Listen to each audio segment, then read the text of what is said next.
नमस्कार मित्रांनो, मी active education YouTube चॅनलमध्ये आपल्यासाठी एक महत्त्वपूर्ण आनंदाच्या बातमीचे स्पष्टीकरण करत आहे. तर चला आपला जास्त वेळ न घेता आजच्या आनंदाच्या बातमीचे स्पष्टीकरण करूया. मित्रांनो, आजची महत्त्वाची बातमी आहे तर खुश खबर. सरकारी कर्मचारी व पेन्शनधारकांसाठी आताच्या घडीची मोठी आनंदाची बातमी. जाणून घ्या सविस्तर. या संदर्भामध्ये स्पष्टीकरण पाहूया. नमस्कार मित्रांनो, पुन्हा एकदा आपले हार्दिक स्वागत. कर्मचारी व पेन्शनधारकांसाठी आनंदाची बातमी. काय आहे मोठी आनंदाची बातमी हे जाणून घेण्यासाठी हा व्हिडिओ सुरुवातीपासून शेवटपर्यंत आवश्यक व हमखास कुठेही स्किप न करता पहा. चला तर करूया आजच्या ब्रेकिंग न्यूजचे स्पष्टीकरण. आनंदाच्या बातमीचे स्पष्टीकरण करण्यापूर्वी आपण जर ॲक्टिव्ह एज्युकेशन यूट्यूब चॅनलवर नवीन असाल तर चॅनलला लाईक, शेअर आणि सबस्क्राईब करायला विसरू नका. तर चला पाहूया आनंदाच्या बातमीचे स्पष्टीकरण. सरकारी कर्मचारी व पेन्शनधारकांसाठी आताचे घडीची मोठी आनंदाची बातमी समोर आली आहे. या संदर्भातील सविस्तर वृत्त खालील प्रमाणे जाणून घेऊया. डीए वाढ. वर्षातून 2 वेळा सरकारी कर्मचारी व पेन्शनधारकांसाठी डीए वाढ करण्यात येत असते. याप्रमाणे माहे जुलै 2025 पासून सरकारी कर्मचारी व पेन्शनधारकांना एकूण 58% दराने डीए वाढ लागू करण्यात आली आहे. जानेवारी 2026 ची डीए वाढ संदर्भामध्ये स्पष्टीकरण जाणून घेऊया. दिनांक 1/1/2026 पासून डीए वाढ अद्याप बाकी आहे. सदर डीए वाढ ही ऑल इंडिया ग्राहक निर्देशांकाच्या आधारे लागू केली जाते. यामध्ये जानेवारीचा डीए वाढ लागू करण्यासाठी माहे जुलै ते डिसेंबर पर्यंतच्या निर्देशांकांचा विचार केला जातो.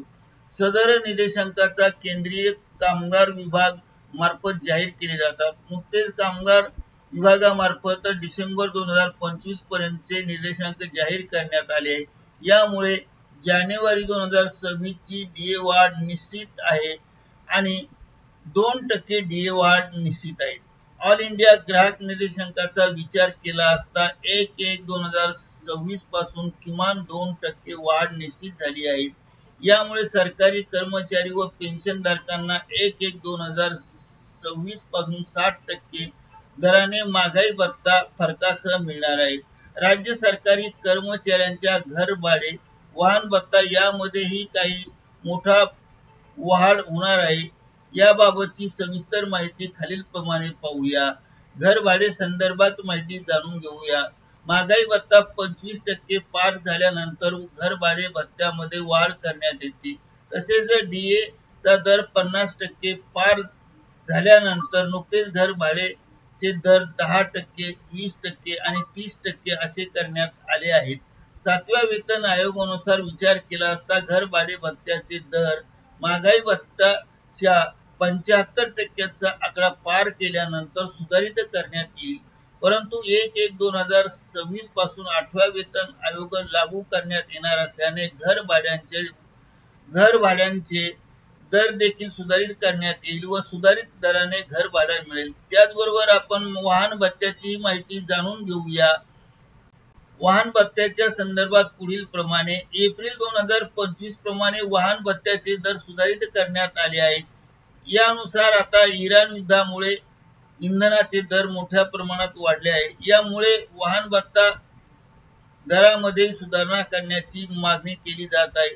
सध्या वेतन श्रेणीनुसार वाहन भत्ता मिळतो. यामध्ये वाहन भत्ता 675, 1350, 2700 आणि 5400 वेतन श्रेणीनुसार भिन्न आहेत.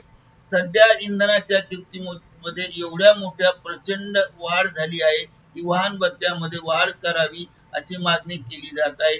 करिता ॲक्टिव्ह एज्युकेशन यूट्यूब चॅनल मार्फत हा व्हिडिओ आपल्या माहितीस्तव व्हायरल केला आहे. मित्रांनो, आपणास आवडल्यास लाईक, शेअर आणि सबस्क्राईब करायला विसरू नका.